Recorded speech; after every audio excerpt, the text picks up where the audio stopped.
Thank you very much, Kent. One of the things that's not in my bio is my father was a Christian church minister for 68 years. That means I'm a preacher's kid. But my mother really wanted me to follow in his footsteps, and she wanted me to go to the same Bible college he did, Johnson Bible College in Knoxville, Tennessee. So I went there for a year, and I came home and I told him, Dad, I don't think I'm cut out for this. They're making me wear long pants on the tennis courts. You have to stay at least 2 feet away from the opposite sex. I said, this is not my thing. Is it all right if I quit? And he looked at me and he said, well, son, you remember in Judges chapter 6 where Samson killed 1,000 Philistines with the jawbone of an ass. And I said, yeah, I know that story. He said, well, imagine what God could do with a complete ass like you. So I have a different career path now in economic development.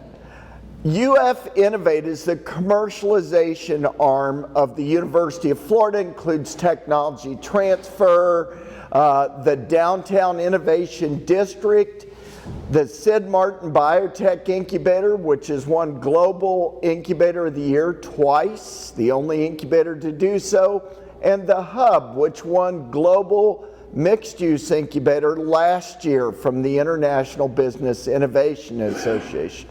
When Don asked me to come here and speak, one of the first things I said is, I love Louisville.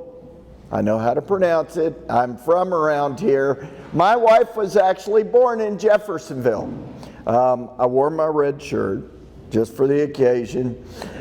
I grew up in southern Indiana, so did she, and going to Louisville was a big treat back in those days. I remarked to Mary Shaw, who's with me, who's the associate director at the Sid Martin Incubator, 15 years ago, you would not be walking down this street normally, especially at 10 o'clock at night. But today it is a vibrant community. When I went to Florida, when I was about 10 years old, I played baseball, and all I ever wanted was a Louisville Slugger. That's what it was known for. When I was older, my brother-in-law, who worked for Wayne Supply Company here in Louisville for 46 years, every time he got a promotion, to the Galt House. We had to go to the Galt House to have dinner. That was a big deal. I've flown into Louisville dozens of times and visited just about everything in the area. It was always exciting for me to come here. But today I'm here to talk to you about the University of Florida and innovation and the innovation districts I've built. I've been an incubator and research park consultant for 18 years. I've built over 128 incubators around the world and 27 different downtown innovation districts. When you say the University of Florida, people think Gatorade. It's not Cardinal Aid, it's not Wildcat Aid, it's Gatorade. And they still get revenue from that. Gatorade was invented by Dr. Robert Cade back in 1965. Stokely Van Camp picked it up. Then it went to the Quaker Oats Company, and now it's part of Pepsi Corporation. Never set foot on the UF campus with a Coca-Cola in your hand, trust me. Not a good thing. UF continues to receive annual royalties from Gatorade, and Gatorade continues to be one of the top sports drinks ever made. Or when you say the University of Florida, people think Gators. We got them. They can climb fences, they can dig under fences, they can sleep under your porch. They are definitely no longer an endangered species. Trust me on that one. They can get big. I think the largest one I've ever seen was about 16 foot, a little larger. And like I said, plenty of them, but it's not what UF is about. When we talk about the University of Florida, we think about progress. We think about startup companies. We think about entrepreneurs, and we certainly think about innovation. This is Sid Martin down here, and that is the hub downtown, and these are pictures of the downtown innovation district. There's many moving parts that make our ecosystem unique, and I'm here today to give you an overview. Like I said, UF Innovate is incubation services. It is technology licensing. It is UF Innovate Ventures. The University of Florida has its own venture fund that invests in startup companies. And it's UF Industry Engagement or business development, where we work with larger companies to encourage them to have a presence in the area. Recently in our innovation district downtown, Raytheon Corporation, Harris Corporation, Lockheed Martin, and Blue Origin have all agreed to put offices there to have access to some of the top engineering students in the world. So what does it take to really build an innovation ecosystem? And I didn't make up the title for this talk, that's Don's fault. The traditional model is your typical three-legged stool where you have to have all three legs functioning in order to be able to sit. It's typically business expansion and retention, business recruitment, or what people call smokestack chasing, and business creation. I got a phone call last year from a community in Tennessee that said, we're going after Amazon. Everybody's going after Amazon.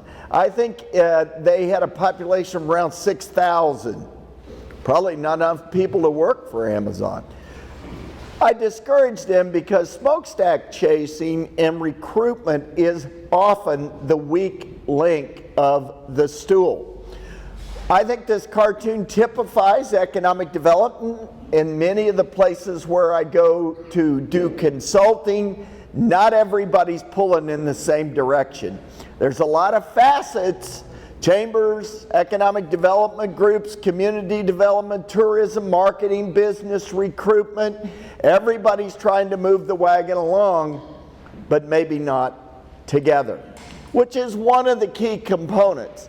The new model now that was given in the Brookings Institute report on rise of innovation districts in 2014 is economic assets, physical assets, and networking to create an innovation ecosystem. That's what we have in Gainesville. That's our new logo and our new design. We have all three parts and a few other things I'd like to cover today. First, our innovation district is able to draw from a pool of 5,000 faculty. The University of Florida's main campus in Gainesville is one of the 5 largest campuses in the United States, with 54,000 plus full-time students. UF will reach $1 billion in sponsored research next year, federally and corporate sponsored research. UF researchers disclose over 300 new inventions annually, and we have a vibrant downtown of food, entertainment, and living like you have here. However, a surprising fact to many people is in our incubators, only about 25% of those companies are University of Florida technology companies. Where do the rest of them come? They come from Brazil. They come from Europe. They come from South America and all over the United States. Some to avail themselves of the research enterprise at the University of Florida, some because of the reputation we have for building companies, some because of the opportunity to collaborate, but many because they are looking for a live, work, play environment where they feel like they can grow. It takes leadership. This is a big part of what we have. I'm sure you won't remember these faces or the people behind them, but these are leaders who are bold, get out front, and get things done. We actually have shirts done that say GSD team. I'll let you figure out what GSD stands for. Get stuff done. And we mean it. We don't sit around and plan and elect committees to decide who's going to be on the next committee. These are people that move the needle, that get things done, that are dedicated to get things accomplished. And yes, you read it correctly. The city of Gainesville actually has a Department of Doing. What do? They do stuff. They help people grease the skids to get permits, to get construction sites done, to find shovel-ready sites, to do what it takes to move forward. And every single one of these people helps startups connect to money. If you don't think it's about the money, you shouldn't be in this business, because it is. It takes money to grow companies. So these people are true leaders who get things done. It takes collaboration. These are all the different groups that meet bi-monthly in an organization we have called GEAR, very much like TALK. It's the Gainesville Entrepreneurial Area Roundtable. And everybody gets together and talks about what they're doing for entrepreneurs. We keep a common calendar so everybody knows what entrepreneurial event is going on when and where. There's one almost every day of the week. And they support each other. Rather than being in competition, they are working together. It wasn't always that way. It's taken about 2 years to get there, but now everybody is equally supportive. It takes government. The city of Gainesville, the city of Alachua, and Alachua County government is deeply involved relative to placemaking. They are giving us new zoning and districting to change into special use. So we can, I've told people often in the incubator, you can do just about anything but build a nuclear reactor, and I can probably get it zoned for that if you really need it.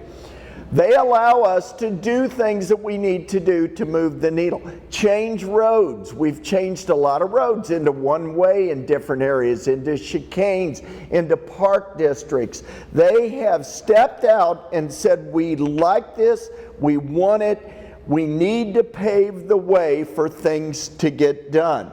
Space Florida, Enterprise Florida are state organizations that assist with funding projects, promoting projects, and exposing us to the outside world. Representative Yoho is a tremendous sponsor of Sid Martin Biotech. He's a former veterinarian, and he loves what we're doing and has stepped out in front for us many times. So the government has helped a lot. The Economic Development Administration funded the hub. We got $14 million from them and $14 million from the university, and built a 106,000 square foot incubator. And in 20 months, we have filled it to 88% of capacity. So we get tremendous support from our government allies. It takes infrastructure. You know, most companies run on the backs of their IT now. We have a 1 gig fiber optic connection from the Florida Lambda rail that runs right into our building. We do not have bandwidth problem. Alachua County alone has 68% of the available wet lab space. I call a wet lab a hood, a sink, and a place to think. It's not fancy, it's not overdone, but biotech companies have to have it. And it's hard to find, it's expensive to build. The latest estimate I heard in Florida for building single pass air wet laboratory space is $450 a square foot. The university supports it. They continue to fund it, and we continue to fill it. 100% of our wet lab space is filled today with biotech companies that are the future of tomorrow. We have bioagriculture companies working on vaccines for salmonella, cures for tuberculosis, cures for cancer and childhood diseases. We have a ton of biotech ag, biotech pure, what we call in terms of tools, and biomedicine with the Shands UF Health complex that we work with. But it takes infrastructure. It takes high speed. It's not an if you build it, they will come, but if you don't build it, they darn sure won't. Wet laboratories are extremely important, as is high quality IT backbone. It does take planning. I have a philosophy about planning that I've developed over the last 18 years of consulting. Number one, your plan should be for 3 years maximum. The old adage was a 5-year plan. Every time I go to some economic development group or chamber, I said, let me see all your 5-year plans. And they go, well, they're in there on that bookshelf with dust all over them. There's a bunch of them. They're real thick, done by companies, and cost us a fortune. They've never read them, they've never used them, and they're way out of date. And some of them are only in year 2. Technology is moving by us. You know, the worst thing I ever did was get my father at 92 an iPhone. He's next minister. He sends me dirty jokes every day. He constantly is texting me to say, what are you doing? It's like, boy, technology is great. And I wanted to upgrade him, and he, no way.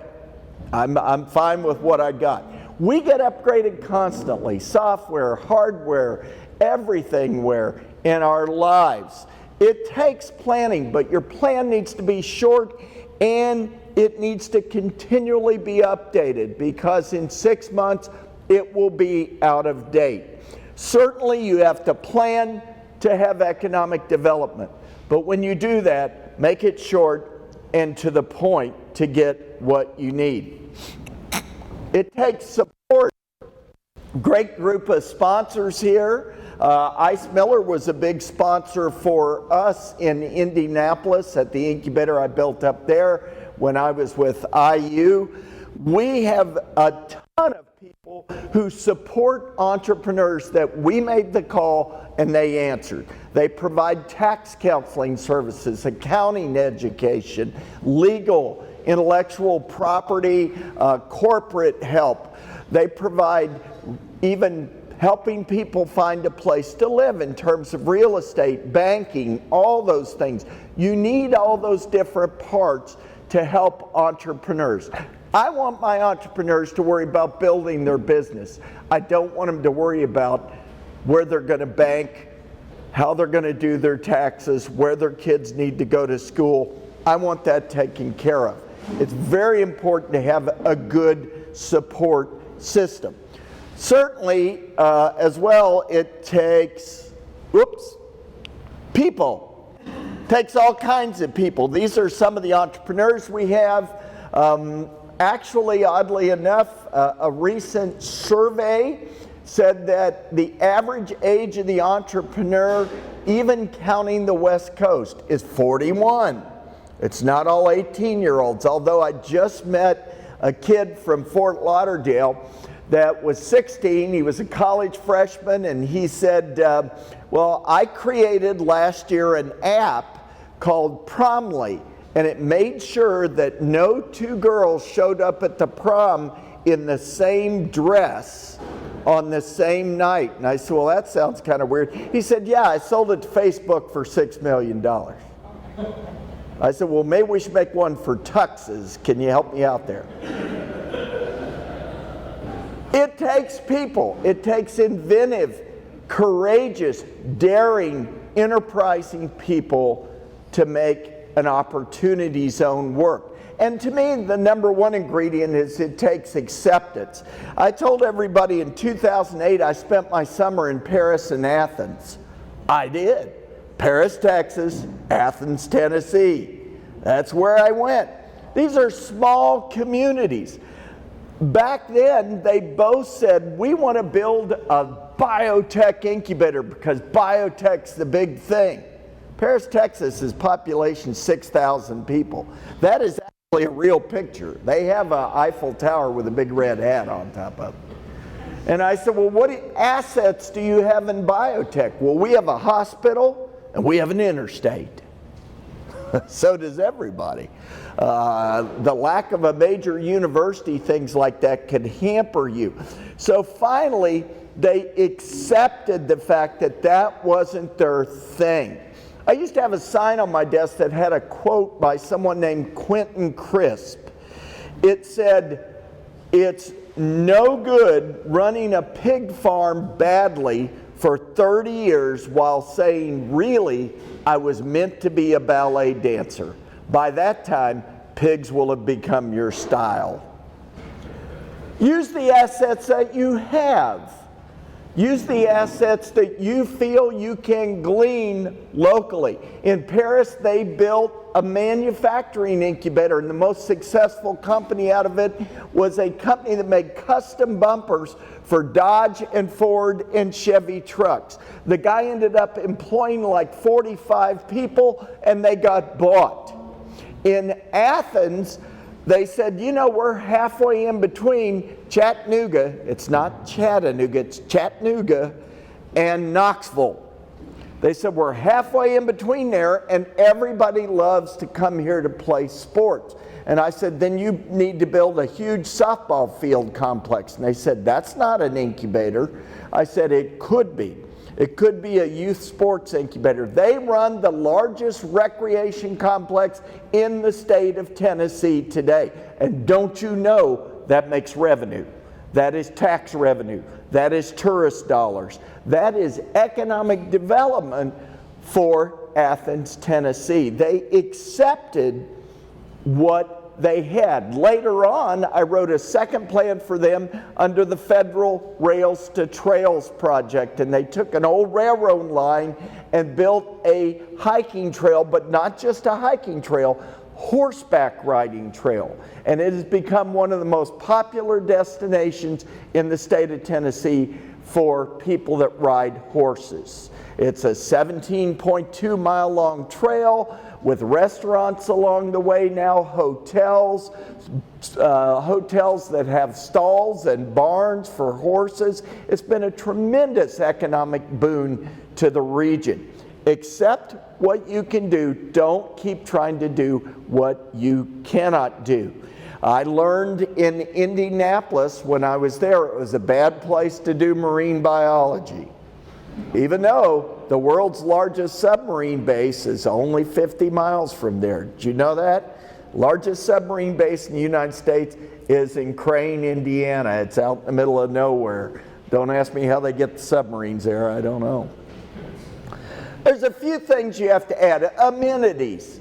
Entrepreneurs want a place where they can relax, where there's an atmosphere, where there's food, where there's entertainment, where there are things to do. You have to add that to build sort of a vibe, green spaces, walking trails.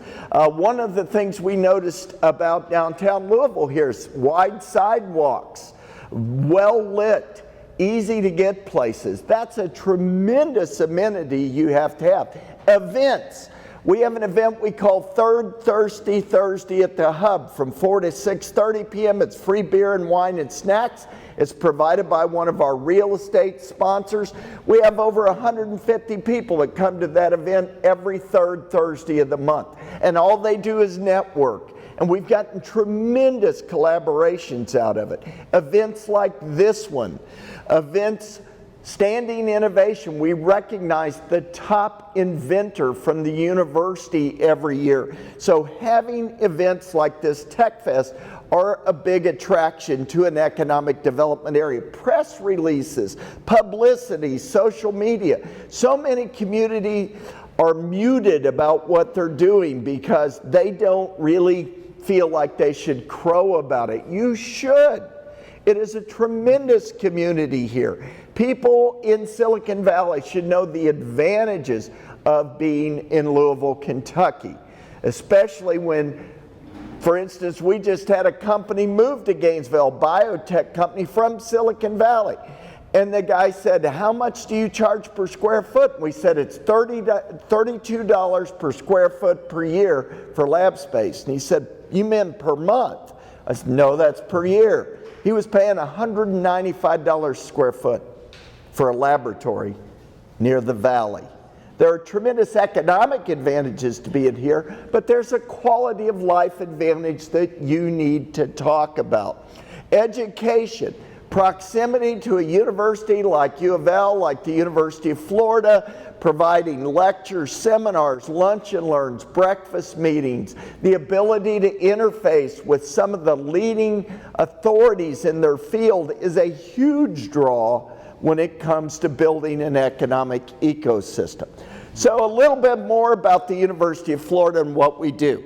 At the Hub, our motto is we build, grow, and support the spirit of entrepreneurship. We currently have 56 companies under roof, from everything from drones to satellite parts to laser optics to organic LEDs and quantum dots to software as a service companies, all kinds of different companies. Company that makes vitamin supplements right there. We have a tremendous company called Diabetic Kitchen that sells on Amazon, that makes brownie mixes and cake mixes and muffin mixes for people with diabetes. Tremendous group of people. So we have food companies. We have agriculture companies. At Sid Martin, it's biotech, biomedicine. I gave you a few of them, working on childhood glycogen storage diseases, working on new methods for agriculture, working on vaccines for salmonella. We help entrepreneurs feed, fuel, and heal the world. But the real truth of the matter is, what do you produce? What have you done lately? In 25 years, Sid Martin and the Hub have generated $6.4 billion in venture capital brought into Alachua County, that if those incubators had not been there, that money would not have come into the state of Florida. That's a big deal. In the last 5 years, we've brought in $4.2 billion of that. That's a lot of revenue coming in there that gets spent, that tax dollars, use of public goods and transportation, rental income. That's a lot of money brought into the county just by 2 incubators. Over 200 plus startups have been launched by tech licensing. Currently, we have an 84% success rate of companies staying in business or being bought 5 years post-graduation. So 84% of those companies are still in business. We've created 7,695 jobs that are high-tech jobs, average wage of about $54,000 in the community. And we do retain at least 55% of our companies in the county, in the state. They don't all pack up and move to Silicon Valley or San Diego or Boston. In fact, we've had a few of them lately who have mysteriously returned after they found out a 2-bedroom, 2-bath in Palo Alto is around $890,000. So they've been happy to come back. This is what makes us unique. We have 106,000 square foot, like I said, of lab and office. This is the lobby when you walk in. We have 8 conference rooms that seat from 5 to 55. We have flexible space. We can put you in 100 square foot. We can put you in 5,000 square foot. We have a huge training room like this. This is a fantastic room. I love it in here. We have a free coffee bar. These people suck down coffee. I've never seen anything like it. We make about 36 pots a day. It's like life to these people. And we have food service in the building. We have educational programs, as I discussed, networking experts, IT assistants, and access to the $1 billion UF research enterprise. That's a big deal to a company that needs access to an electron microscope. We can do that. They need access to some of the world experts on cybersecurity and banking security. We can do that.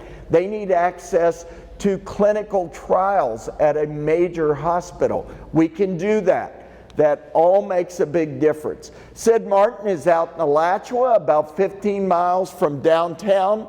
As I said, it's been named Global Incubator of the Year twice, which is the only incubator in the United States or in the world to be named that. More than 100 companies have gone through the doors. They have an 82% post-graduation success. Axogen, a nerve implant company, is UF's first billion-dollar market cap company.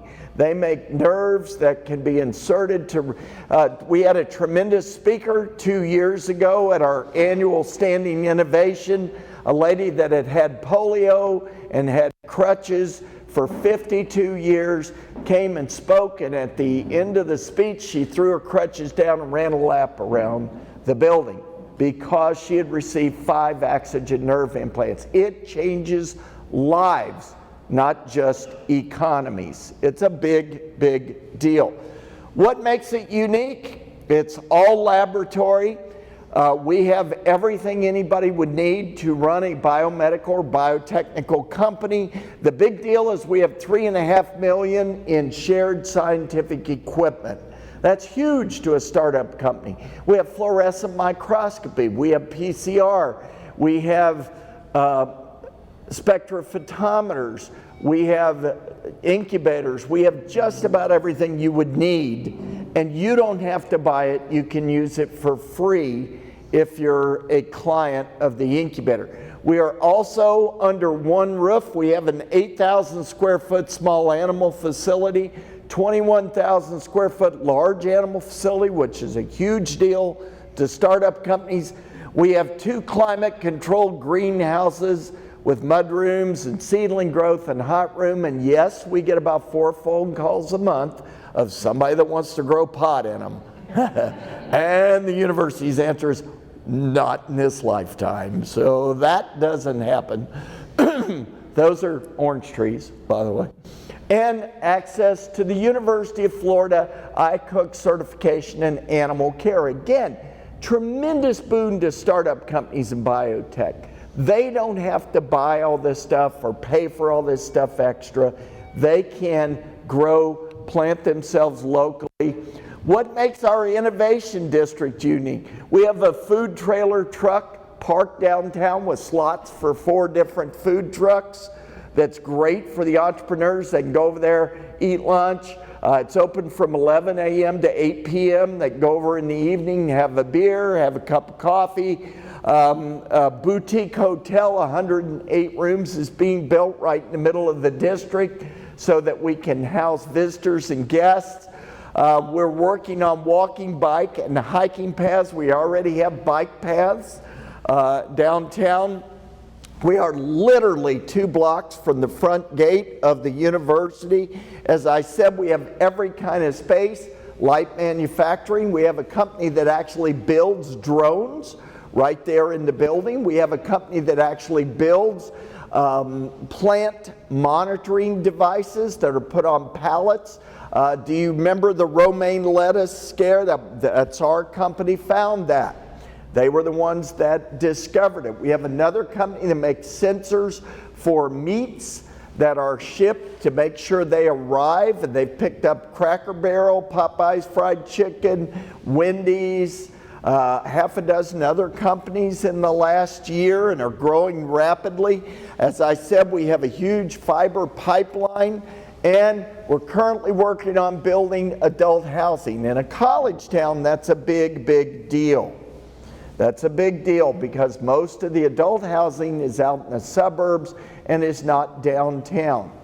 You have a tremendous walkable space here. That's exactly what we continue to build out at the University of Florida. So, it does take a lot of different facets. It takes leadership, it takes collaboration, it takes government, it takes infrastructure, people that support, organizations that support. But I think most of all it takes acceptance that this is what I'm good at, this is what we're not. You know, I used to say that when I worked for Baxter Healthcare as Vice President of Sales and Marketing, we always had 5 top products. 2 of them were killer. They were just winners. They were just $1 million projects. I could sell them in my sleep. 3 of them were loss leaders and losers. Which ones did the company spend all their marketing and sales and effort money on? The losers. Stop. Don't do that. Spend money on the winners. Spend money on the winners and move ahead and dominate your market. It takes a coolness factor or vibe. Entrepreneurs talk about that all the time. Well, I need it to be a really cool place to work. I need a vibe there of cooperation and working together and everybody supporting me. It does take, one of the questions we get right off the bat is, how close is the nearest gym? How close is the nearest workout facility? How close is the nearest daycare? How close are the local schools? It's a big deal. Being in the right location. You know, realtors, the 3 rules are location, location, location. You know that. Where you are is important. It takes proper facilities, and it does take time. Years ago, I gave people a quote. I've written 7 books on business incubation and research park now. I said, it's called a business incubator, not a business microwave. It takes time. I remember coming downstairs, my daughter was about 9 years old, she's 36 now, and she was standing by the microwave drumming her fingers. And I said, what's going on? She said, this darn microwave is so slow at heating up water. Gave me a great opportunity to tell her about bringing the coal bucket in when I was in Indiana and heating up the coal stove and setting the tea kettle on it. And of course her answer was, yeah, right. Technology moves fast, economic development does not. Economic development takes a foundation. It takes time. It takes effort. It takes collaboration. It takes people. It takes support. It takes atmosphere and vibe, and often it takes patience. Build your community for what it is. I mean, Louisville is fascinating to me, the progress I got a phone call back in 2006 from a group that said, we're building Med City in Louisville. Anybody remember that? They're building Med City. And I came down 2 or 3 times from Indianapolis, and there was a lot of talk and a lot of planning. But this area in particular has been amazing. It is incredible. I've sent people I know pictures, and they just can't believe what a transformation has gone on. Keep building it. Keep working on it. Keep being patient, and add in these ingredients, and I think you'll do fantastic. Thank you very much.